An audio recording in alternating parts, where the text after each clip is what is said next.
Si on saisit top sur l'invite de commande, il nous affiche en temps réel, real time, l'utilisation actuelle de notre CPU. Bon, là, si vous voulez terminer votre processus, vous devez appuyer CTRL-C.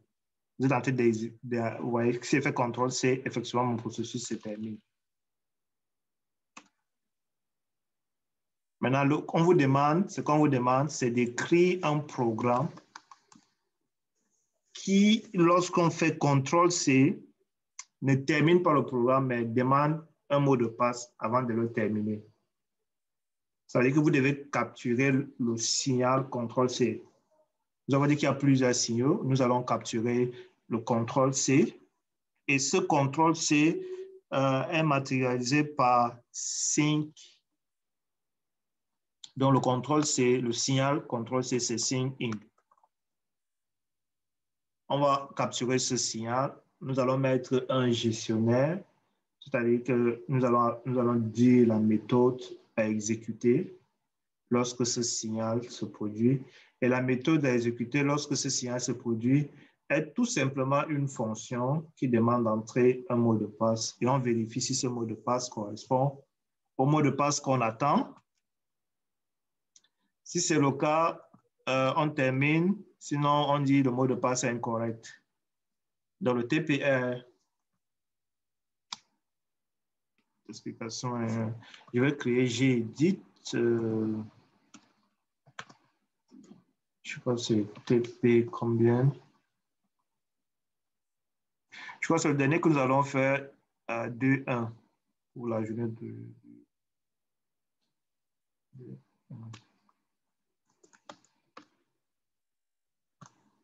J'importe tout ce qui est nécessaire, std.h, include std.h, include unistd.h.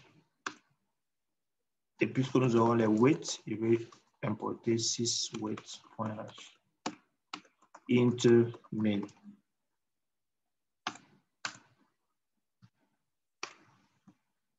Qu'est-ce qu'il faut faire?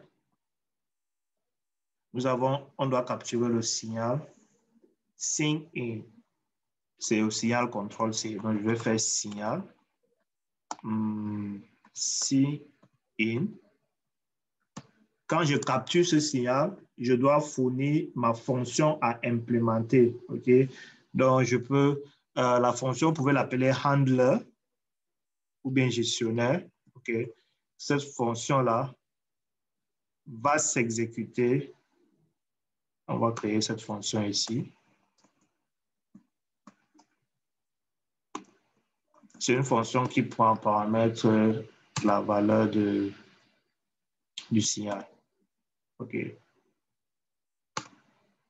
Donc, je mets en quelque sorte cette fonction qui va s'exécuter lorsque le signal CTRL-C sera produit. Et pour matérialiser cela, on va mettre while true. Donc, je peux mettre une boucle infinie là pour dire tant que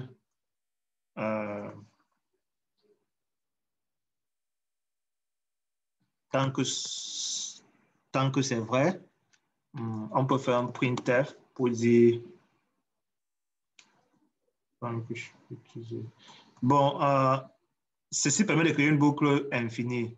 Okay? Ou vous pouvez également utiliser ceci. Ceci permet également de créer une boucle infinie. Pas de début, pas de fin, ainsi de suite. Donc, printf, je m'exécute par exemple pour dire que votre code est en train de s'exécuter. On fait /n pour retour à la ligne. Maintenant, qu'est-ce qui doit se passer lorsqu'on va capturer notre signal CTRL-C? Nous avons dit il faut demander un mot de passe. Peut-être de taille 30, le mot de passe maximum. Donc, si la personne fait CTRL-C, on va dire entrer un mot de passe. OK, entrer un mot de passe. Et en C, pour faire la saisie, pour faire la saisie en C, c'est scanf. Donc, pour ceux qui viennent de Python, je crois que c'est input. Donc, en C, on utilise scanf. Si vous voulez saisir, on va donc préciser le type, c'est une chaîne de caractères. Ensuite, la variable dans laquelle il faut saisir notre chaîne de caractères. On doit comparer cette chaîne de caractères à soit une base de données, soit un fichier qui contient nos différents mots de passe. Pour le moment, nous allons juste faire une comparaison en vue. OK? On va dire si le mot de passe est peut-être égal à, disons, système d'exploitation. Donc, le triple égal, c'est en PHP.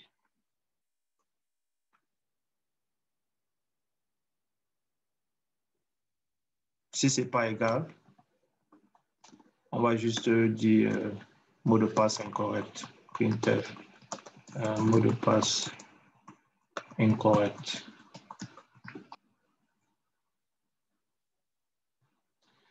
Quelque chose que je dois également dire, c'est l'égalité en C ne marche pas de cette façon pour les chaînes de caractères parce que les chaînes de caractères sont des pointeurs vers des tableaux de caractères. Donc ça, c'est qu'on fait cours d'algo 2 ou cours de proxy. Donc, si vous avez une chaîne de caractères, c'est en fait un pointeur. Un pointeur stocke l'adresse mémoire.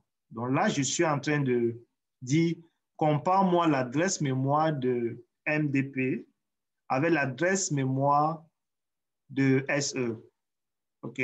Si SE est enregistré comme étant un mot de passe, par exemple, disons mot de passe. OK? De 4.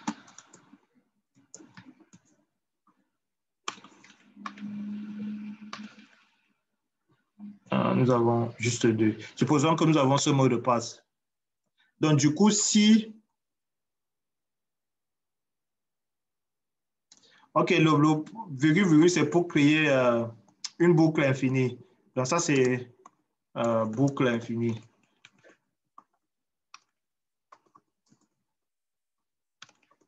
Ça revient à écrire while 1 ou bien while true. Donc, si vous faites while true, c'est une condition qui ne sera jamais false et du coup, c'est une boucle infinie. Ça revient à faire un while true. OK. Ou en C, on va dire while 1 parce qu'il n'y a pas true et false en C. Ouais, ce que je disais, c'est si vous utilisez égalité en C pour les chaînes de caractères, ça ne va pas marcher parce que là, ce sont les pointeurs.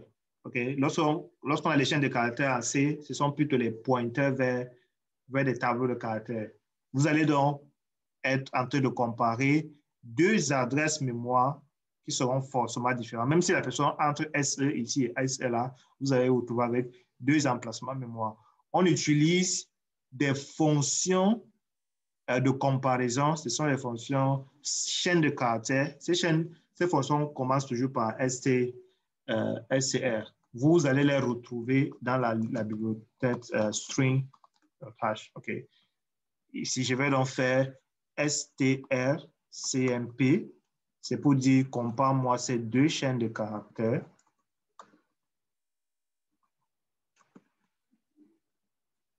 Là, si vous partez dans la bibliothèque, vous aurez plus de détails. Je vais voir si je peux vous avoir.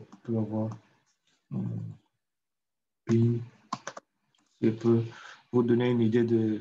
C'est en fait une bibliothèque qui contient un bon nombre de fonctions qui permettent de gérer les chaînes de caractères, même pour le découpage. Le projet, le type que vous devez réaliser, même pour le découpage de la commande, vous allez sûrement utiliser str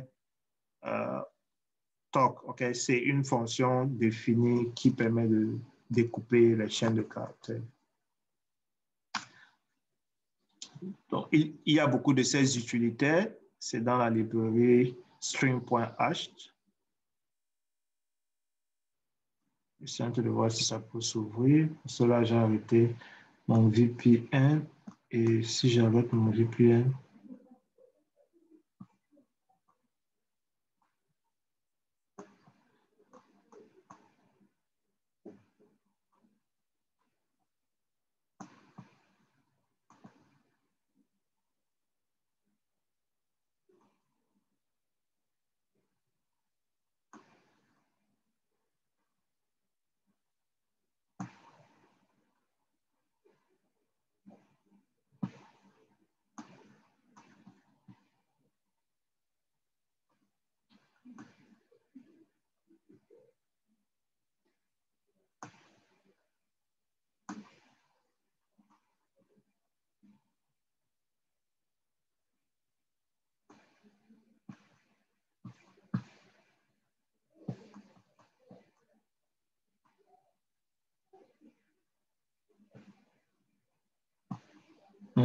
je cherche.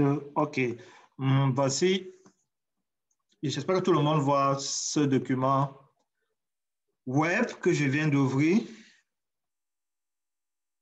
En fait, il vous présente ceci, ouais, ceci permet de comparer deux chaînes, STS-CMP, STR-N-CMP, c'est-à-dire que ceci vous permet de comparer tel nombre de caractères. Donc, N va spécifier combien de caractères vous souhaitez faire la comparaison. STR4 vous permet de concaténer les chaînes de caractères. STR-N4 vous permet de concaténer un nombre fixe de caractères. Ici, même CPI vous permet de copier un bloc.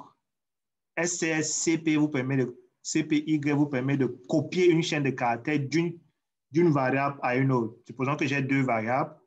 Si vous faites l'égalité, regardez, comme ce sont des pointeurs, si vous dites chaîne 1 égale à chaîne 2, vous n'êtes pas en train de faire une copie. Vous êtes juste en train de dire que désormais la chaîne 1, le pointeur de la chaîne 1 va pointer dans le même emplacement mémoire que la chaîne 2. Ce n'est pas une copie.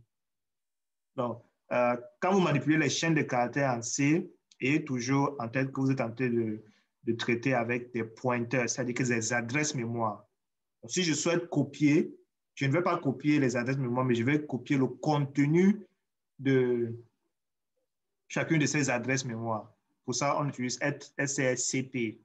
Et SRNPY permet de copier un certain nombre de caractères. La méthode que je vous disais, c'est la fonction dont je parlais, c'est la fonction strtalk. C'est cette fonction qui vous permet de découper une chaîne de caractères en se basant, par exemple, sur l'espace. Lorsque la personne va saisir sa commande, vous pouvez utiliser strtalk pour découper votre chaîne de caractères. SR vous permet de rechercher la première occurrence d'une sous-chaîne. Par exemple, j'ai la chaîne bonjour et on vous demande de rechercher la première occurrence de on, c'est-à-dire ON. Dans ce cas, vous pouvez utiliser SR. Vous permet de rechercher une sous-chaîne dans une chaîne. Donc, nous allons utiliser SRCMP qui permet de comparer deux chaînes de caractères. Et quel est le résultat? Okay. Très important de comprendre le résultat, c'est que SRCMP permet de comparer deux chaînes, c'est-à-dire vous passez la première chaîne et la deuxième chaîne. Il vous renvoie un int, c'est-à-dire qu'il vous renvoie un entier. Et qu'est-ce qui se passe? Si les deux chaînes sont égales, il vous renvoie 0. On s'attendait à ce que si les deux chaînes sont égales, SRCMP nous renvoie true, et true est différent de 0. Regardez que quand les deux chaînes sont égales, c'est à ce moment qu'il nous renvoie 0. Et lorsque la première chaîne est plus petite que la deuxième chaîne, il nous renvoie une valeur négative. Si la première chaîne est plus grande que la deuxième chaîne, il nous renvoie une valeur positive. Donc, vous devez vérifier que deux chaînes sont égales si le résultat de CMP vous donne 0. Voilà. Donc, si SRCMP de ces deux mots de passe, si c'est égal à 0, Alors, la personne a saisi un mot de passe correct. Qu'est-ce que nous allons faire? Nous allons juste dire, ouais, le mot de passe saisi est correct. Nous devons terminer le programme. Pour terminer le programme, il suffit d'envoyer un signal. Okay? Le signal sera dit, OK, on va envoyer un signal pour dire, exécute le comportement par défaut. Nous avons dit le comportement par L. Okay. DFL. Exécute-nous le comportement par défaut. Ou on pouvait dire, il faut kill, c'est-à-dire qu'il permet également de tuer le processus en passant en paramètre le processus qu'on souhaite tuer, n'est-ce pas?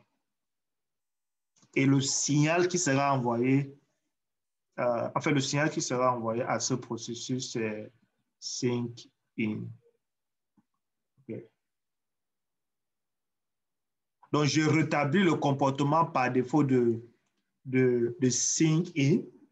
Ça, c'est pour dire, reviens au comportement par défaut. Et qu'est-ce qu'il faut faire? Envoie à ce PID, envoie ce signal-là. Et quand il va envoyer le signal sign in à ce processus, puisque nous avons rétabli le comportement par défaut, le comportement par défaut de contrôle C, c'est quoi? C'est terminer le programme. Donc, ce programme va se terminer. Okay. Nous sommes ici. Je reviens dans mon invite de commande. Je vais dire JCC. Tout le monde voit mon invite de commande. Je vais dire TP2, 1. Et là, en sortie, je vais dire TP. OK, il y a des erreurs là. Bon, la première erreur, c'est il me dit. OK. Regardez comment je déclare ça.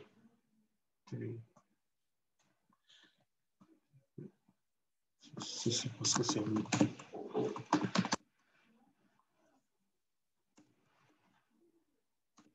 Voilà. Donc, je vais appeler TP. Regardez que quand j'appelle TP, il exécute un code de façon infinie. Si je fais CTRL-C, ouais, il a capturé le signal. Tout le monde voit mon terminal. Quand il fait CTRL-C, il va capturer le signal. Et si j'entre un mot de passe qui est incorrect, il me dit le mot de passe est incorrect et il se remet à s'exécuter. Si je fais CTRL-C, il me dit entre le mot de passe. Quand je vais dire le mot de passe, c'est SE.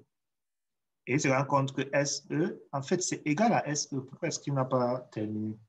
Il m'a dit que le mot de passe est incorrect. Ça veut dire que la comparaison n'a pas marché. Attendez, là, on a dit, je compare mon mot de passe avec mon mot de passe. D'après vous, pourquoi ça n'a pas marché? Bon, je vais mettre pause pour débugger ça, parce que la comparaison devait marcher ici.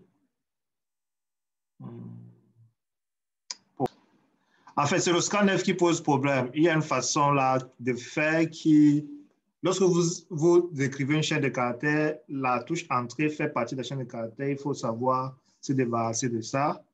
Je vais commenter scanf et utiliser plutôt getS. Et getS, je passe en paramètre mon mot de passe. J'espère que ceci sera correct. Bon, vérifions si ça ne marche pas. Tuons le processus en déterminant quel est son PID. Son PID, c'est 31 0 48.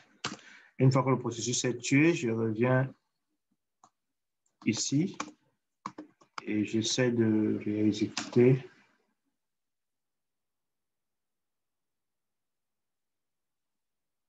Pourquoi est-ce qu'il me dit qu'il ne connaît pas getS?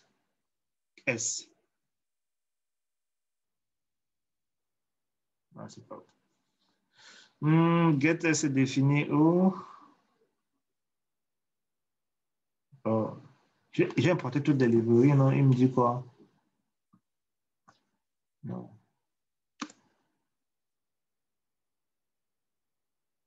OK, il faut que je cherche où se trouve.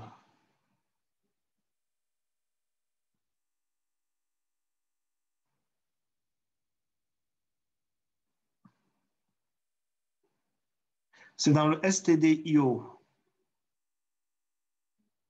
OK. Dans le stdio, nous avons gets s. Bon, il dit que c'est... Qu'est-ce qu'il a dit? Il a dit... En fait, c'est un warning. Donc, ça fait que...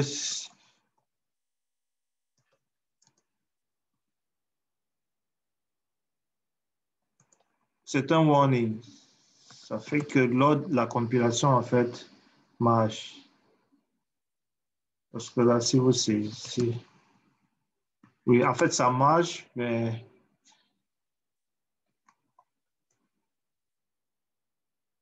Et le mot de passe est incorrect. OK, je crois qu'il faut que je règle ça en off.